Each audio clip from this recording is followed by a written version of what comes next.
Magandang araw mga kapuso, ito po ang magaganap na dapat po natin abangan mamaya dito lamang po sa Binibining Marikit. Nagtagumpay na nga po itong si Rica na utuin si Gani at naibenta nga ni Gani ang lupa na mamanain sana nitong si Igit, at lahat nga ng mga taga-Daraitan ay nakumbinsi naman ni Gani na ibenta ang kanilang mga lupa para sa resorts na ipapatayo daw sa kanilang lugar mga kapuso. Samantala, masayang-masaya ang mag-ina sa kanilang nagawang pang-uto dito kay Gani, at masaya si Angela at sinabi sa kanyang ina na matutupad na niya ang kanyang mga pangarap na makipag-mate sa mga matataas o mga sikat na mga tao.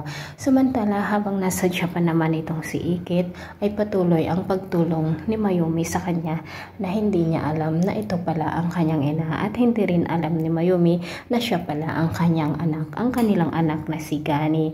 Samantala mga kapuso, mamimit nga ni Igit ang nagngangalang Victor Johnson, ngunit hindi ito ang nanloko sa kanya, at mamimit nga niya ang foreigner na ito mga kapuso. Sa pagkakataong ito, binigyan nga ni Mayumi itong si Igit ng mga damit, at ang ganda talaga nitong si Igit o si Herlin Budol mga kapuso.